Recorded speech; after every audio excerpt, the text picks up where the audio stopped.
Welcome. Thank you for joining us today. Another installment on our Building Stronger Together series.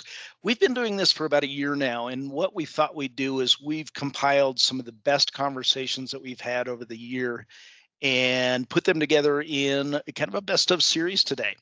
And these are the ones that we got a lot of great feedback on. We thought were very valuable content from what you were saying to us.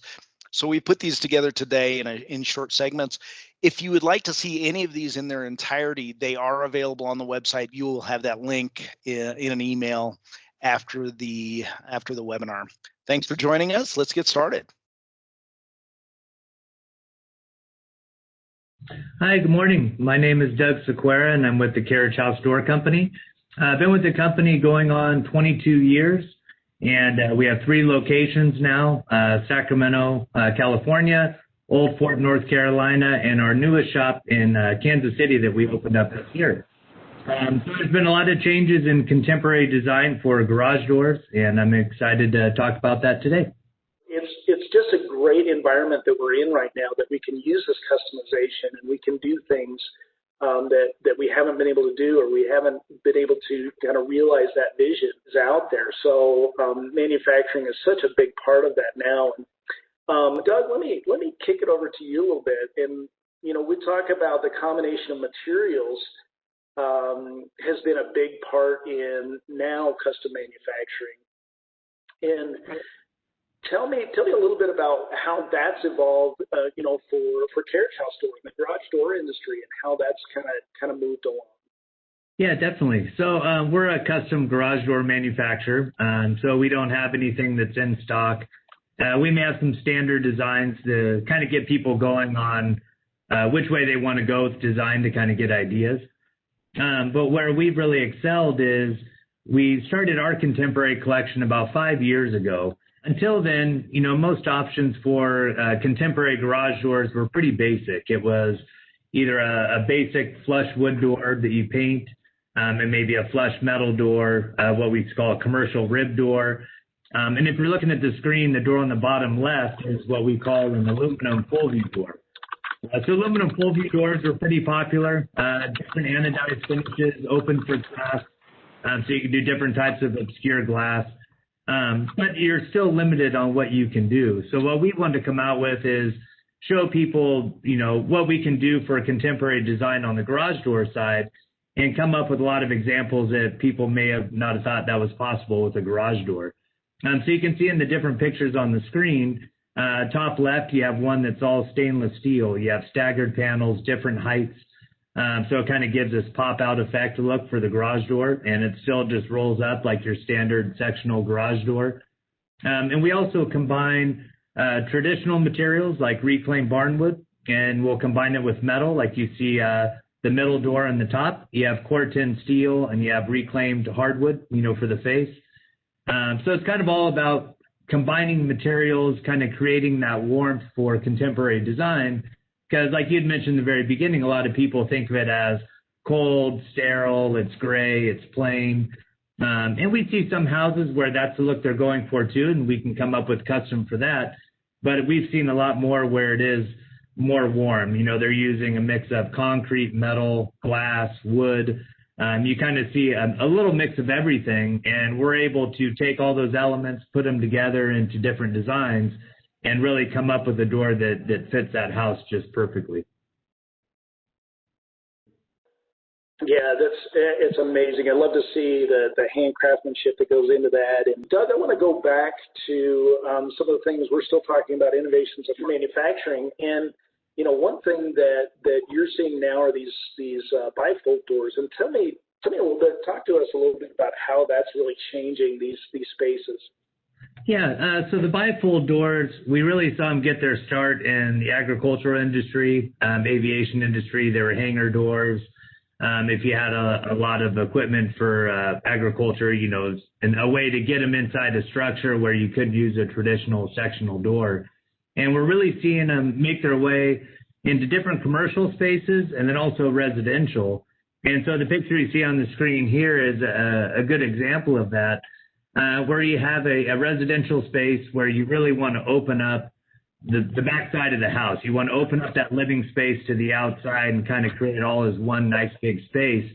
And the nice thing about that is you don't have to worry about a, sectional garage door. It's not going overhead and you have the tracks and the motor that you're going to see. And then with the sectional garage door, you also have to worry about the horizontal section breaks. So you can only run your section so tall because you have to go through the radius of the track. So with a bifold type door, you don't have to worry about that. You have one seam, you can have open glass, so you can really let a lot of light in when the door is closed. You can open it all the way up. You don't have to worry about any obstructions on the side of your opening like you would a slide fold door. So everything just kind of goes up and out of the way. And the nice thing about that is you look at the picture on the bottom right, the interior of the house is real clean and open. And the outside looks the same way. You get that wide open space. And then you can also customize them, which is great too. So you can do different types of glass. You can do different overlays on the face of it and use different materials. So it's been a really good solution that we've seen a lot of development with. And the pictures that you show here too, you can see that they're used in different ways. So you don't necessarily have to have an opening that's 20 feet tall. You can do a smaller space and open it up like you have on the top left picture there in the bottom left. So with this space, they wanted something really clean. You can see the exposed counterbalance system on the bottom left-hand picture. But even when everything's open, it kind of opens everything up to the outside and provides a really clean solution versus having your overhead door tracks in the way. We see that on some residential applications, but of course, ideally it'd be nice to do away with that where it's not interfering with your living space. So another example of this too is the picture on the top right where you can have, instead of a bifold, it's a vertically lift door. So it's kind of hard to tell. It's kind of that middle space. If you look just past the spa, you have an opening, looks about 10 foot wide, where you didn't have any side room. It couldn't really go to the left, couldn't go to the right. So what happened is the door just went straight up. So if you look at that window on the top, the door is actually right behind it. So when the door is open, it doesn't obscure the window above it. When the door is closed, you still have open glass that kind of continues with that contemporary theme for the home there. And then also on the bottom right, you have another door that just really opens up the backside of the house to the elements outside, kind of creating that nice open space with nature that's been really popular. So again, with these, there's a lot of different things you can do. You can customize them. You can do different overlays. And again, it's all about bringing the outside in. We also had the chance to speak with Mariann Salvador, a BMD Marvin Territory Manager for the South Bay of Northern California, about the considerations in choosing a sliding door versus a bifold door. Mariann had some great information to share with us. Mariann, quick question for you, which is, especially in the territory that you cover, but I know that you work with a lot of our other territory managers also. What kind of door designs are you seeing in your territory? And when you're talking to a client, how do you talk to them about which is the best for their project? Well, I would say that I see a pretty even split in design between large sliding doors and bifolding units, maybe a little heavier on the sliding, especially in high exposure areas like the coastal areas. Pocketing doors are a big part of that. When you have big, beautiful views, people want the doors to disappear, so that becomes a big part of it. There's things to consider on both sliding and bifold, I think, that you have to take into consideration on your design. If you have a large multi-slide, if you're not pocketing them, they typically will stack on top of each other. And do you have the room in your space to accommodate what is often maybe a 10 or 12 inch wide jamb? Because it's going to take away space from your room. If you're remodeling and you don't have a lot of living space, are you willing to sacrifice that 10 or 12 inches to get that stacking door? Or maybe do you go to a bifold where bifolds typically can work with standard framing? It might be the better fit for that application. Another thing to think about is functionality and accessibility, how you live, how you're using the doors. Bifolds are typically out swinging, meaning that the panels are going to stack to the exterior. And if you have a patio or deck area, do you have the room to accommodate that on the outside? Because it's going to take up a bit of space to stack all those panels. And does that work, or would a sliding door be more feasible? The other thing is accessibility. With a bifold, you always want to design the door so that you're going to have an access panel, or what we would call a daily use panel. Because if you don't have that, then you're going to have to unfold that door every time you want to use it, which is probably not what most people are going to like, or is it going to be functional? So the door can be designed with that access panel so that you have access from the exterior. But one thing to think about too with bifolds, if it's a smaller door, say you're remodeling a basic 6'8" or 7 foot tall opening, bifolds are top hung typically, so they're weighted at the top, and they have a pretty substantial head jamb. And you're looking at 6 to 7 inches typically at the top that's just framing on that door. And if you have an 80-inch opening and you're trying to put a bifold in there, I would say that if you have any tall friends, they're probably going to be ducking to get out that opening. So it's something to think about. Sliding doors don't have that because they're bottom weighted. They roll on the bottom, and they can give you a larger opening overall. I think another thing is think about your glass area. A lot of times these are view areas that you're putting these doors in. And sliding doors typically have larger panels, wider panels available than bifolds do. So when you're dealing with a sliding door, you're going to get more glass area there in general because you can have less panels and more fewer panels like you would have with a bifold. The other thing to think about with bifolds too, sliding doors stack on top of each other. So when you have your stiles from where the two panels meet, they align.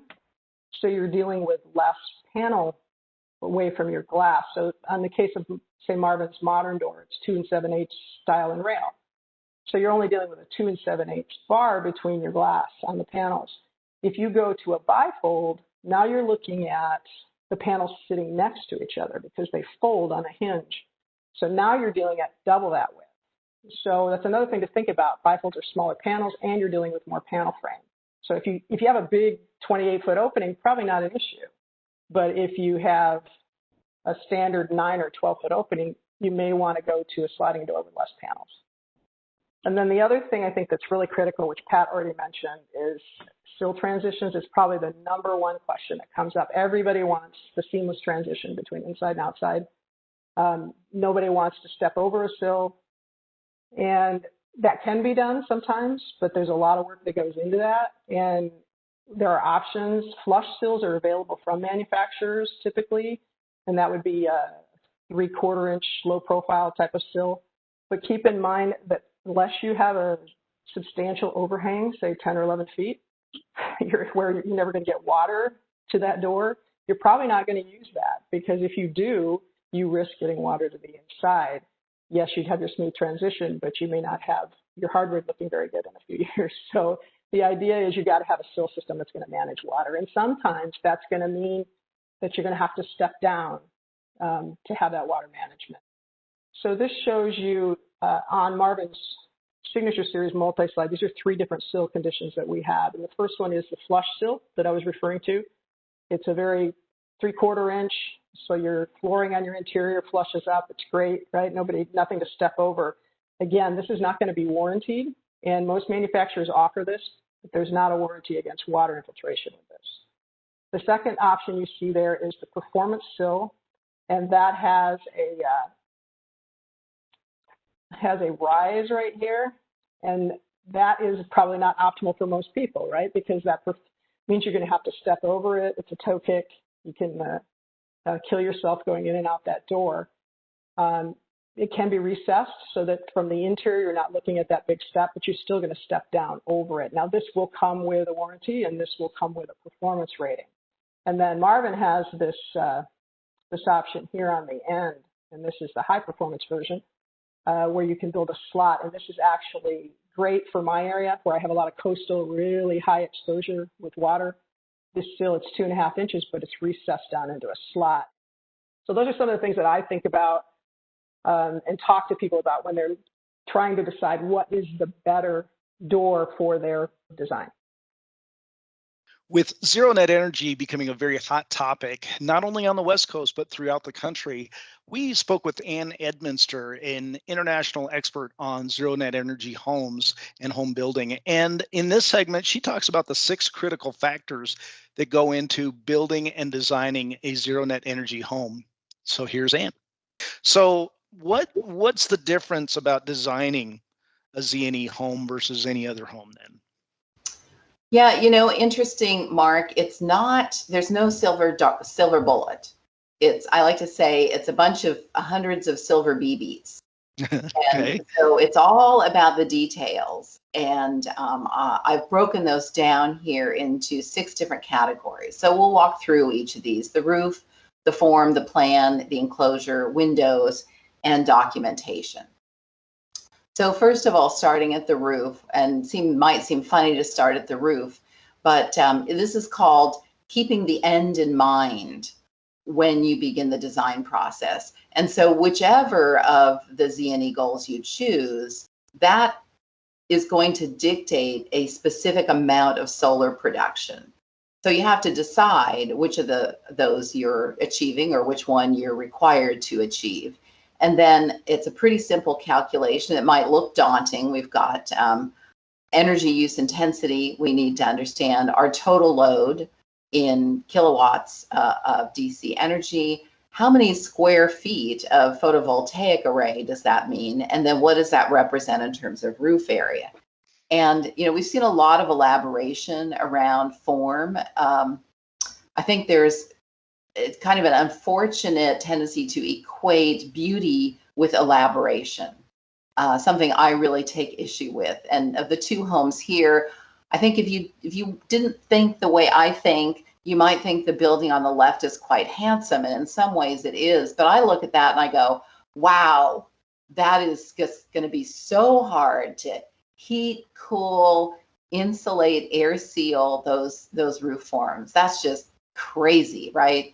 Also very expensive and really, really chopped up for PV. By contrast, the house on the right, which is in fact a project of Thrive Home Builders, so they know what they're doing. We have a simple form that's still very charming, gracious, attractive, but a whole lot more practical, much easier to heat and cool, insulate, and air seal. And look, their solar array doesn't look crazy. Right.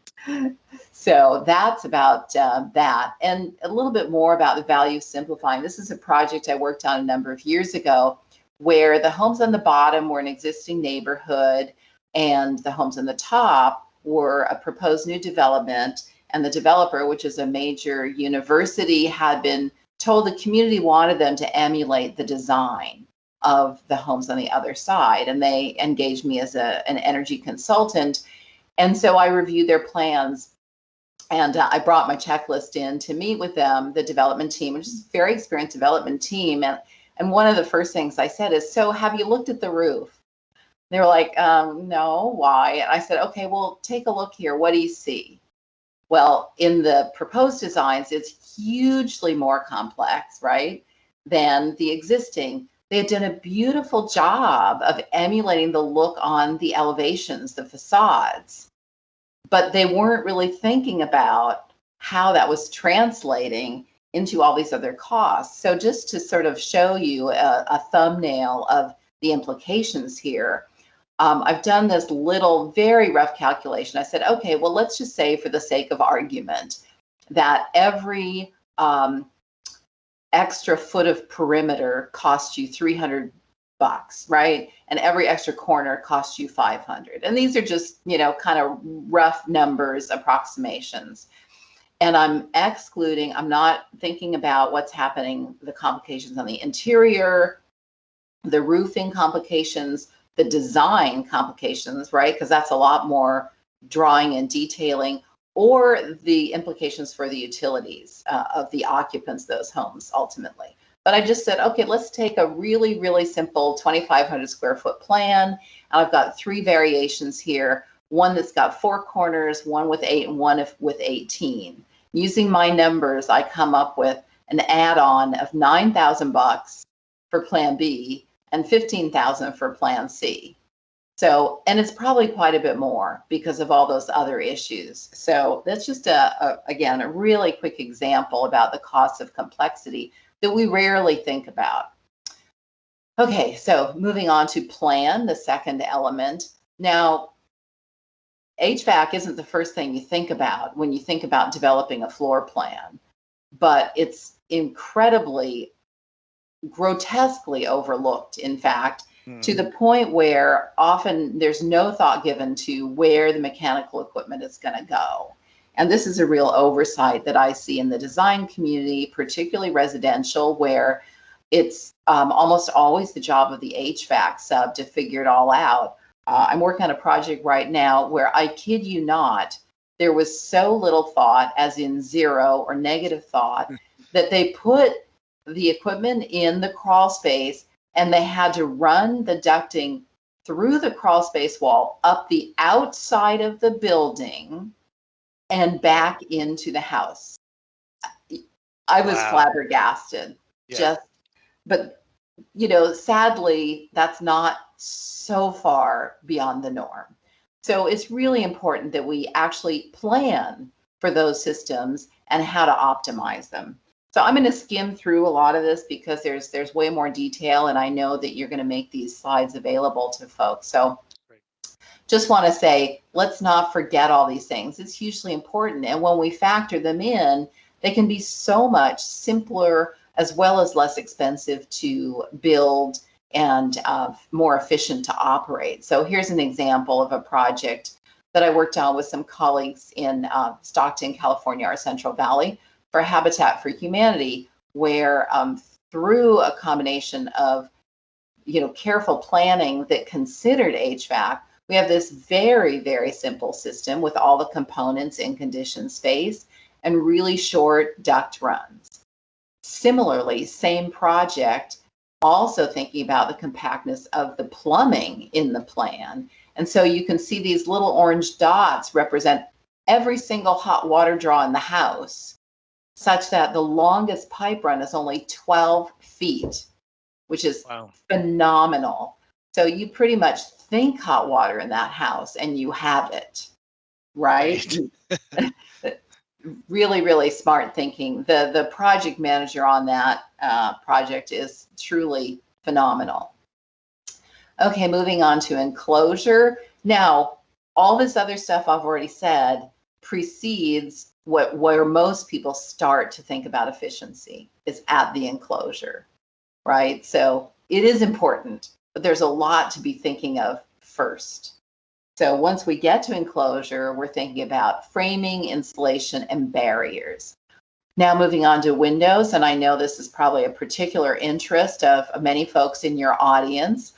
Specs, hugely important, but there's also more. And I think that, in working with your clients and customers, to bring more into this conversation is really important for zero energy homes. We're interested in the number of windows, their size, location, orientation, and exposure, all of which are part of the where, and then as well as the type, operating types. So a little bit about each of these. First of all, for ZNE Homes, generally speaking, on the projects that I've been working on, we find that if we get our U factors down below 0.27 or better, that is lower, we're doing well. And similarly, solar heat gain coefficient at 0.24 or less. Now, I know there's still a lot of controversy about SHGC. Some people are fond of a higher SHGC, that they think solar gain is great. It's very tricky because when we do a really, really terrific job with our ZNE enclosures, very, very high danger of overheating these homes with too high of a solar heat gain coefficient. So this is kind of my standard prescription here. And then of course we want to keep our VT, the visible transmittance, as high as possible at the same time without sacrificing the thermal value. Now moving on to the other issues, the strategies. So rules of thumb for me, how many? Not so many. What size? I like George's rule, try and fit them within the framing modules. I know, very unpopular with architects, but if it's part of the thinking from the outset, as opposed to an afterthought, can be done. Where should they go? Well, where views are important, where cross ventilation is important, obviously egress. Where not, where heat gain's a problem. And my favorite is your knees don't really enjoy the view, right? It's super difficult to shade of windows effectively when they're low to the floor, and a western exposures, right? And then types of operation. I'm a big fan of hinged or compression close because by definition, they are tighter. And so they give us a better enclosure than our sliding operation windows. So again, principles of shading. Overhangs, again, have limited effect at low sun angles. So that means on both the east and west, and also it's spring and fall, right? We can tend to forget that. And yet in a lot of part of the country, we can get a lot of heat during that time of year. So it's really important to consider if you have west windows and you haven't done a good job of shading them by some means, in the fall, you can roast. So hugely important. Okay, and similarly, skylights. A lot of people love skylights. I say, really, you want to poke holes in your roof? Not just a moisture liability, but also can be huge thermal liability. So I like skylights where you really don't have another good option. And here's a really nice graphic from the Florida Solar Energy Center showing a lot of different shading strategies. Okay, my final point of the 6 design issues, documentation.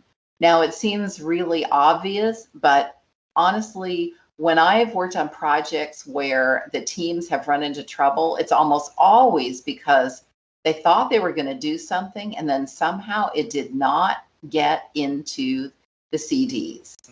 Yeah. And so this is something I think all of us who are involved in the process of designing and creating buildings can help make sure it makes happen. If we're going to do something, especially a high performance specification, something that isn't the typical way things are done. And by the way, ZNE homes are not the way things are typically done. So by definition, we're probably doing some things that are a little unusual. We want to get them in the CDs. So I can't really emphasize that enough. On our next webinar highlight, we talked to industry entrepreneur Letitia Hankey on the labor challenges in the building industry. All right.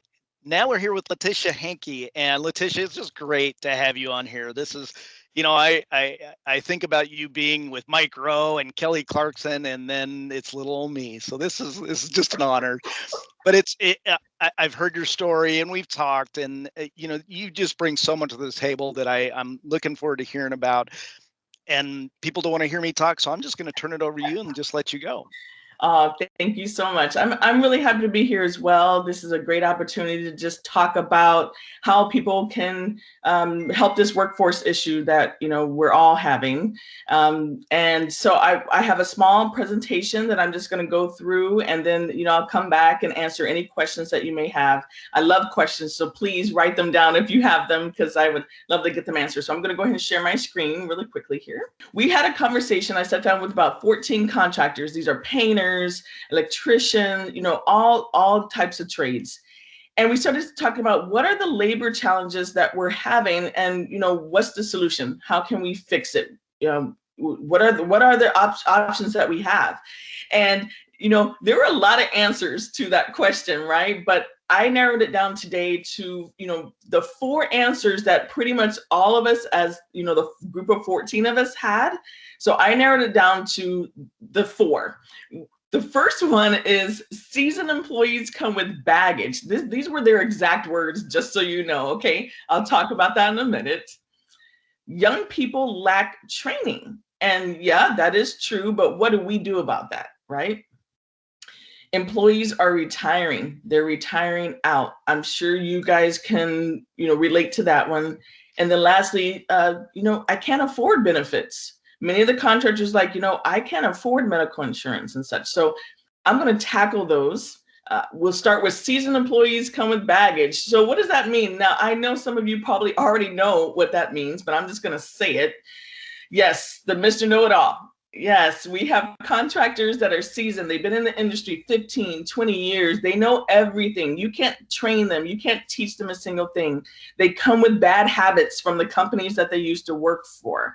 That is an issue because we actually need seasoned employees so that way we can build an additional crews. So how do we fix that? I think I have a solution for that.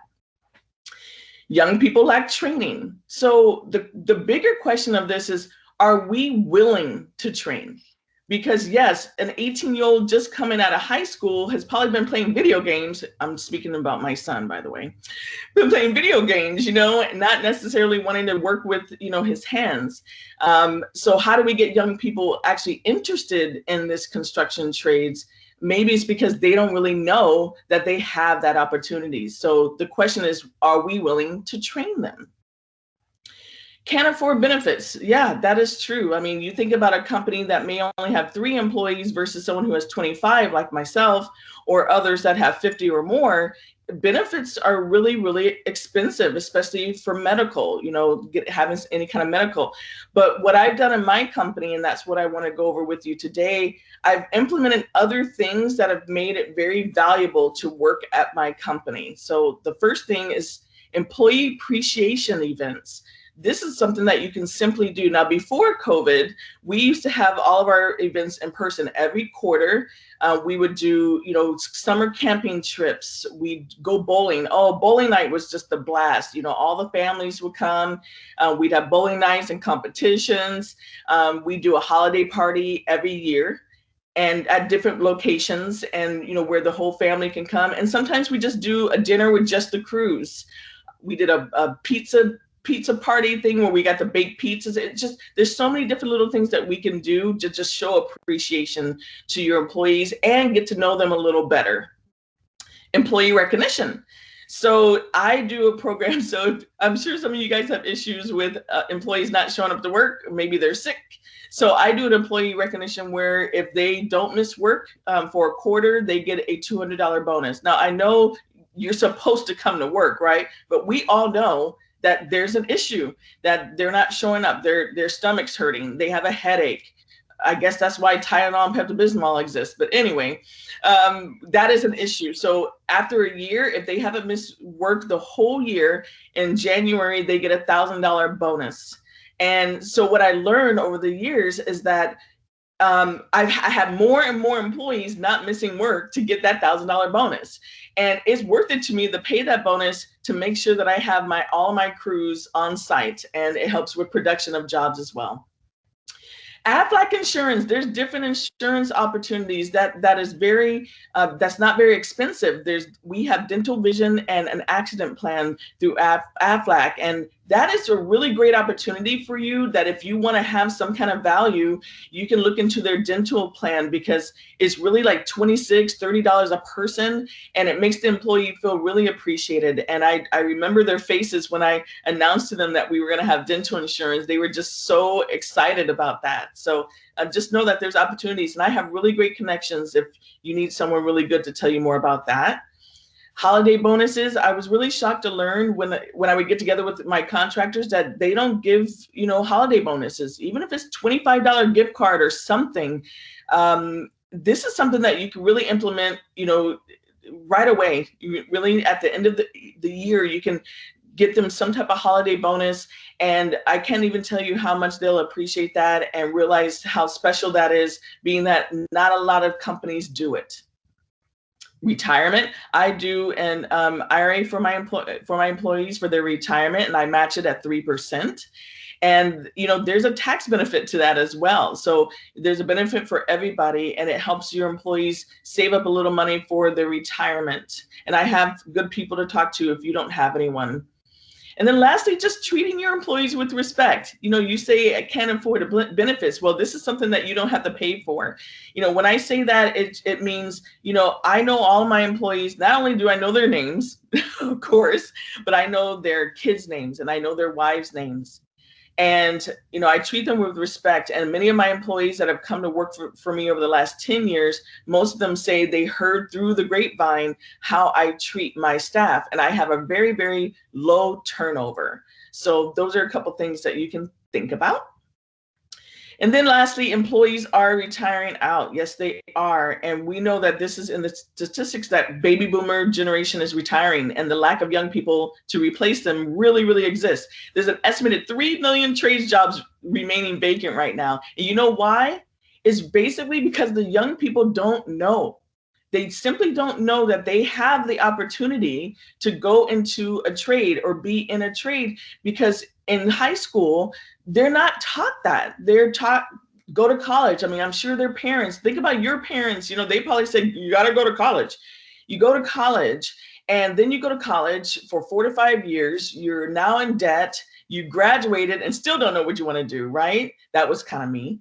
And the thing is that there's other opportunities for them. So I decided, once I gathered all this information from my contractors, I told them, I said, if I started a program, would you guys be a part of it and help me out? And all of them said yes. So I started a nonprofit called the Lime Foundation. And I always like to get this out the way immediately. This program is not about lemons. It's not about limes or anything like that. It's actually my son's name spelled backwards. His name is Emil, and lime spelled backwards. He used to be teased and called Lime. So I called my nonprofit Lime Foundation, and my son is 18. And when he was 15 years old, he made the decision that he wanted to get into the construction trades. He says, Mom, I want to be a construction manager. So he started his own handyman service at 15 years old, saved up his money at 16 and a half, bought himself a car, and now he's saving his money to buy himself a condo.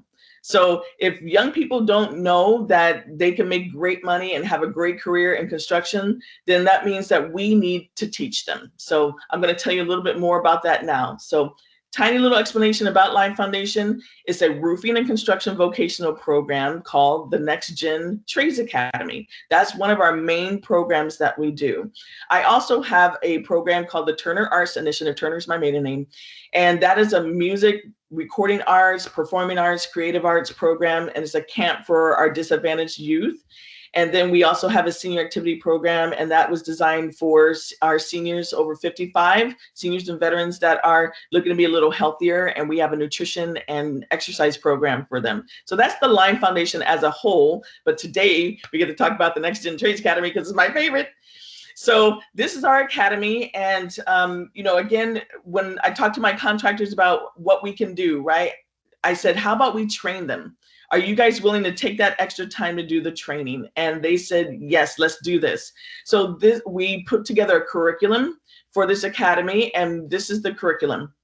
We do a 10-week program when we do them in person. Right now, we're just doing them by Zoom because we had to pivot ourselves once COVID hit last year.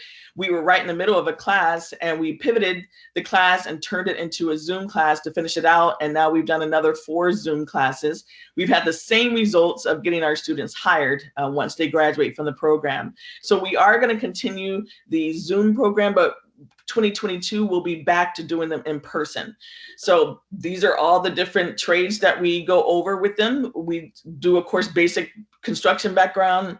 We do safety and OSHA, which is very important to all of us, right? In the trades is, and then we also talk about all these different trades. We bring in local contractors in the area to speak to them about the trades. These are all contractors that are usually hiring, or they want to be mentors. And they basically just tell their stories of how they got into the trades. I mean, I'm a musician, so I didn't get into the trades because I wanted to. I got in because I was broke in college and I needed a job. And I started working for a roofing company when I was 19, and that was 25 years ago. And so now I'm just giving that same opportunity to our young people as well.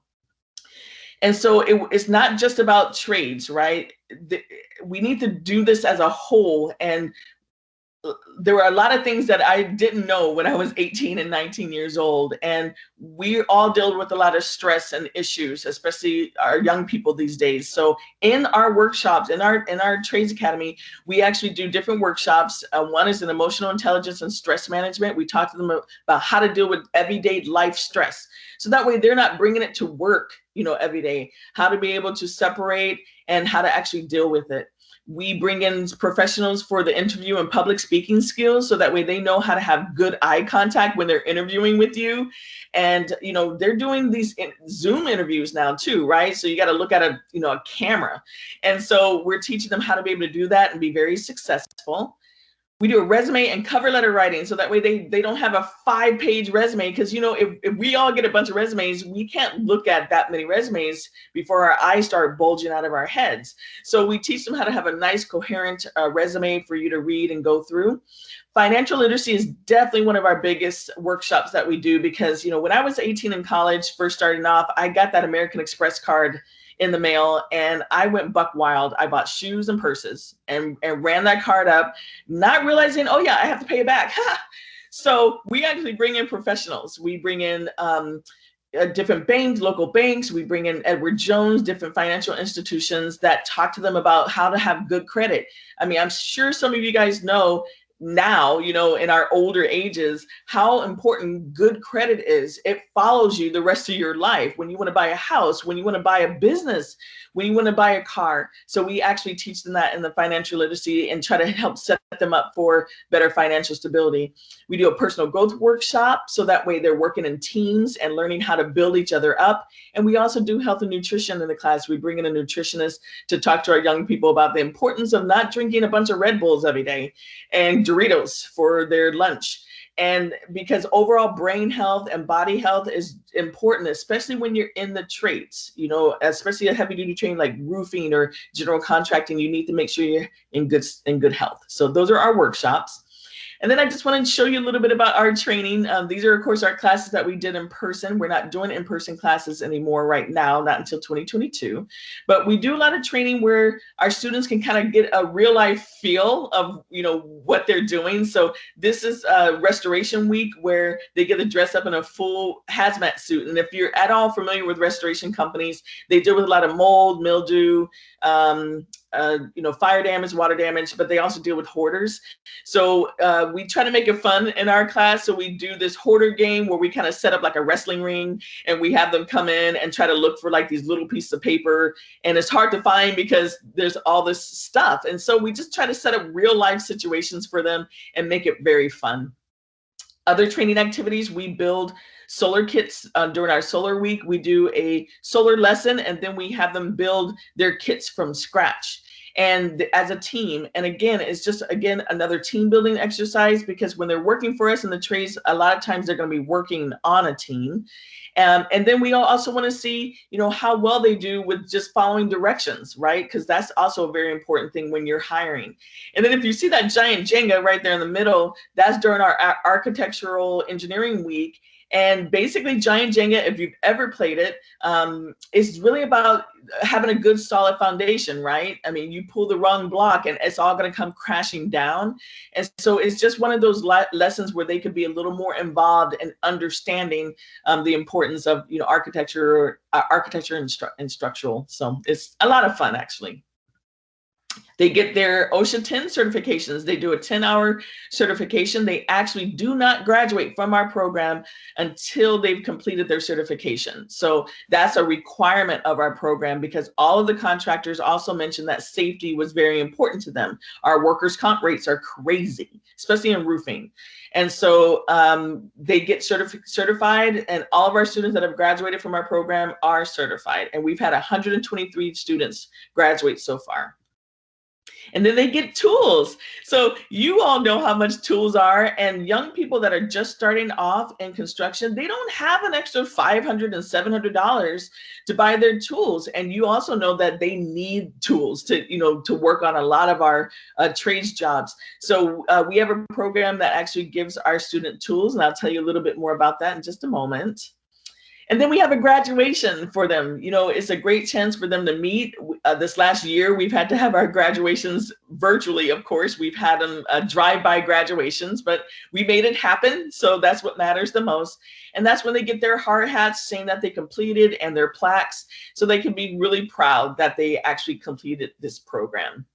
So I wanted to show you a little bit about our tiny home project, because sometimes our students aren't quite ready for you know, being out in the field with contractors. So what we do is we put them on our tiny home project, so that way they get good hands-on, especially ones that have never held a hammer before. We give them a chance to get trained kind of one-on-one. We usually put about 5 to 6 students at a time on the projects, and then they get to learn a little bit more detail on the building and get a chance to kind of do it on their own. And then that preps them for when they're ready to go and get their jobs in the real life. So, you know, usually we can recognize some of the students that need that little extra. So those are the ones that we put over on the tiny home. We are hoping to finish, go back to that program very soon, hopefully in the next 6 months. So let me tell you a little bit of how we got our tools, because I'm really excited about it. Mike Rowe has, if you know Mike Rowe from Dirty Jobs or any of his other shows, he also has a show on Facebook Watch called Returning the Favor. And about a year ago, so this was February 2020, right before we all went into shelter in place, and Mike Rowe came on and he surprised me basically, and I was ended up being on his show, and he gave us all of those tools. He gave us enough tools for over 100 of our graduates. So we've been able to give so far 63 of our graduates tools for them, and then we'll be looking for long-term opportunities to be able to continue that tool program, because we've seen how much it's really helped them. He also gave us a grant so that way we can continue doing 2 more cohorts of our classes. So it was really great. If you can't tell by my face, it was a big surprise. And then we also had the honor of going on the Kelly Clarkson show. She had heard about my Line Foundation, wanted to, you know, have us on the show just for our Next Gen Trades Academy. But then at the last minute, she wanted to bring on some of my students and graduates from our other programs as well. So we had the great fun of going on her show. And, you know, it was during COVID time, so we couldn't fly to LA. We just went ahead and did it on her virtual show, but it was still just as much fun. It was a blast. So lastly, oh, well, what can I do to help? Well, I am so glad you guys asked that question. So there's a few things, a couple things you can do, right? One is just check for your local programs. There are actual training programs most likely in your area, and you just don't know about it. Number one, if there are junior colleges around, I know here in the Santa Rosa area, our junior college not only has a roofing training program, but they also have a construction training program. There are also some local high schools that have a CTE, career technical program, in their actual high schools. So it just takes you doing a little bit of research, maybe even making a couple phone calls, and you'll be able to probably find that there are young people that actually do want to be in the trades. They just simply didn't know about the opportunities. You could start your own program. Yes, you could do your own if you wanted to. I mean, maybe you have that desire to, like I did, you know, to just do a little more, because, you know, yes, I can donate to this and that, but I really wanted to be able to do something I could be really proud of. And I can tell you right now, there's nothing more special than having, you know, a student who was on probation, who changed his life around and has now been working for Tesla for the last 2 years now. You know, it means so much to really have that type of thing happen to you. So, and, you know, say you don't want to do any of those things, hey, you can call me. You know, I'm always looking for opportunities to bring our program to different locations, and you can contact me at my email there, and my website is also there. And that way you can look and see how you can bring it to your location. And I'm always ready to have a conversation about that, because I know there's so many more young people out there that really, really, really do need our program. So I want to say thank you guys so much for listening to me, and you know, I very much look forward to answering any of your questions. So thank you so much. Yeah, we did have a gentleman. He just asked, well, what can he do as an employee in this industry to nurture his own talent? What is anything that you guys can think of that can nurture your own employee talent to keep them in this industry if they're just starting off? I think investing in our this will help with that, showing them other opportunities and how they can progress in the role that they're in. And I think that's key to retaining our employees. And also, showing that we support them as well, because they're helping us grow our business. So we should help them succeed in it,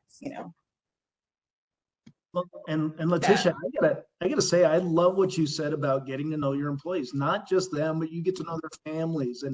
And when you feel a part of a company like that, you feel like there is that connection there. You wanna do more. You wanna step up. And and for us, an employee-owned company, I want to do more because I'm directly benefiting from our growth. So anything I can do. So there's things like that too. Yeah, I agree, because all of my employees have my cell phone number directly. They can contact me directly. And yeah, knowing their family, knowing their names, knowing their kids, that really does make a difference. They know that you're actually invested in them more than, they're not just employees. My employees know that they're my family. And so sometimes it's just a little extra time taken with them, ask them how they're doing, even just asking how they're doing really makes a difference. They know that you're really caring about them. So retaining employees is really, I have very low turnover, and I listed a few things. Those employee appreciation days that I do, those are the times that we really get to know each other on a more personal level. And I can still be boss because I'm still their boss, but at the same time, they know that, we can work together and we're on the same level in so many ways. This is our final webinar segment for today. ADUs, or accessory dwelling units, are still a very hot topic in 2021. We spoke with Patrick Allen and Logan Anderson about some of their innovative ADU projects. This is the accessory dwelling unit for the family that's going to move in while we build our house. It looks bigger than it is because we vaulted the front facing facade of it. That's the main entry door. The big window to the left is the kitchen, and then to the right of the front door is the bedroom. This is the interior with the kitchen. So it's showing a galley kitchen. We wanted to create this as a space that was completely self-contained. Whoever's living there doesn't have to go to the laundromat to do laundry. We built in a laundry room within the kitchen. They have their sink, they have the range, the refrigerator. In addition, this ADU is 100% electric. So there's no gas appliance within this building. And that's because that is where everything is trending. It's inevitable. Probably within the next 5 years, I would say LA is going to be making it mandatory, if not sooner, that every new construction be 100% electric. They're already doing it in Northern California. It's moments away from down here for any new construction. So this is all electric. And the second project is the ADU I was speaking about that was within the shell of the existing garage. So this is 358 square feet. The previous one was 538. I didn't realize how similar those numbers were until just now. This 358 square foot, on the right-hand side, you can see the enclosed restroom. Where I'm standing taking this picture is the bedroom. Across from me diagonally is the living room. And behind this walnut shelf that we built is the kitchen dining space. So we tried to confine, keep everything within it. We closed up the garage door because where you see the front door in this was where the garage door was. Mm-hmm. Put in windows, put in a new door there. We vaulted the roof, put in a couple of beams, new posts to support the existing substandard roof to get it to do this, and threw in some skylights just to bring more daylight in because it is a very small postage stamp size structure. A transparent screen that gives a sense that you're in a room, yet, you do have that, you feel like you're part of a larger space. It doesn't feel too constricted. So here's another shot of it from the front door, looking across the kitchen into the bedroom. And beyond, you can see the multi-slide glass door that we have, which is right adjacent to the bed. So when she is entertaining, she can open up the sliding glass door. Her bed becomes a piece of furniture for people to hang out on. But then she's got furniture out in the backyard of the garage to hang out with her friends and not interfere with the main residence. The last one, which is a really small one, this is a junior ADU. So junior ADU, they have slightly different requirements, less restrictive requirements than the main ADUs, a primary ADU. So these ones, you're allowed to convert your garage if your garage is attached and turn it into a junior ADU. It does need a place to prepare food and a little refrigerator, but it doesn't require its own bathroom. So you can actually have a door going into the main residence and they can share the bathroom adjacent to it. Oh, wow. Okay. The upside to this is cost-wise considerably different, much more economical than the main ADU because you're not building a new bathroom. And the kitchen can be down to, like you see in this photograph, a simple sink with some cabinetry and a hot plate and an under-counter refrigerator. And then you got storage, but then you turn the space into a bedroom living space for maybe the mother-in-law or some other family that are coming to crash, and you don't want them in your business. Really enjoyable about this project, and along with all of my projects, is always a collaboration with the client. And this guy is an inventor, and I think that's even on his business card. And he loves to create things, and we wanted to do everything we could to save costs on this. So he did a lot of the labor himself. I didn't do the build, just did the architecture and helped him with the permitting process, getting through the city and get it all approved. Once we had it constructed, he had to get access through the garage door because he needed to have an exterior entry into this junior ADU. And he has what everybody else has on these garages in Los Angeles, a sectional garage door, 4 panels that roll up into the ceiling. We weren't allowed to use that as the primary door. They wanted us to put in a standard type of door with a minimal threshold. So he came up with this way of cutting out of the existing garage door, as you can see in the photograph, this sectional front door. So he can bolt it in place from the interior, and the garage door rolls up like a sectional door.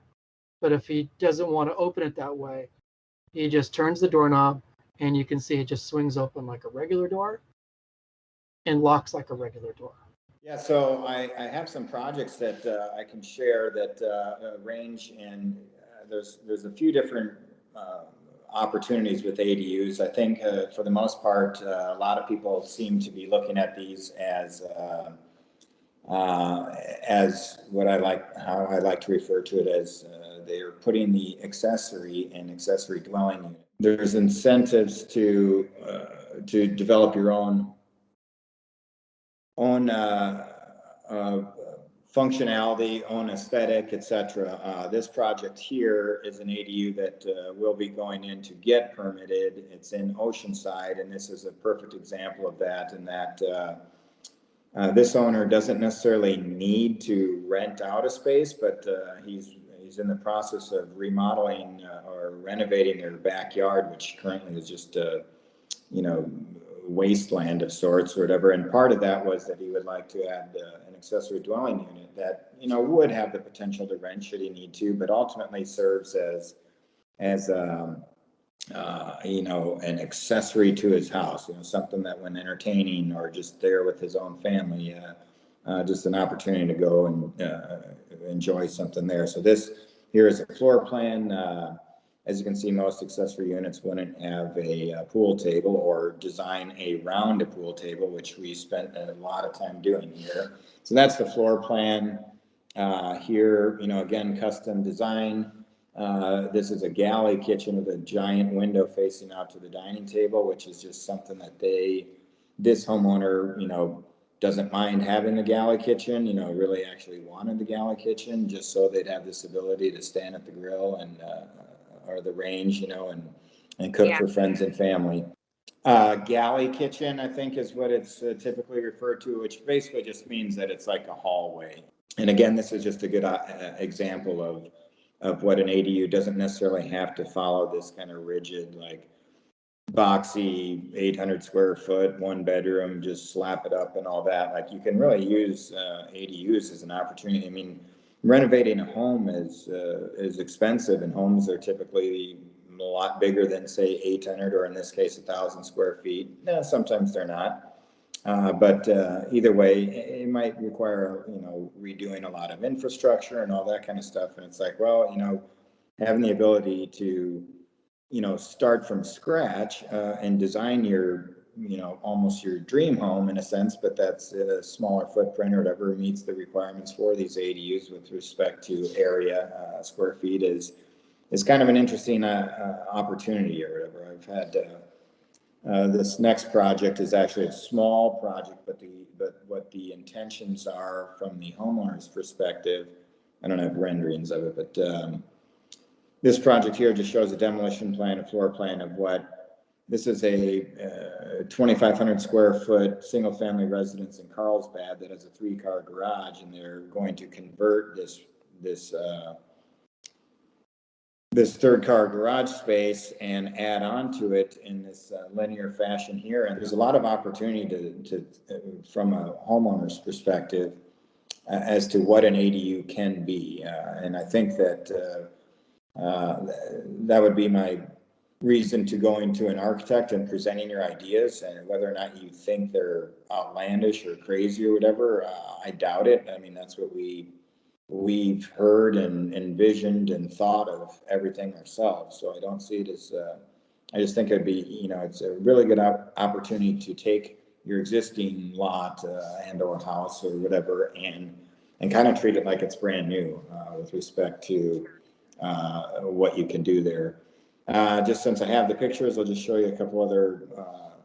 This is one that we completed before they increased the size of ADUs.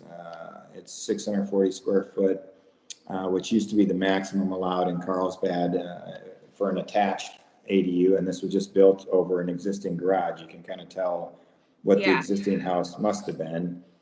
And then another one in Carlsbad that we're in the process that they've just gotten the permits approved.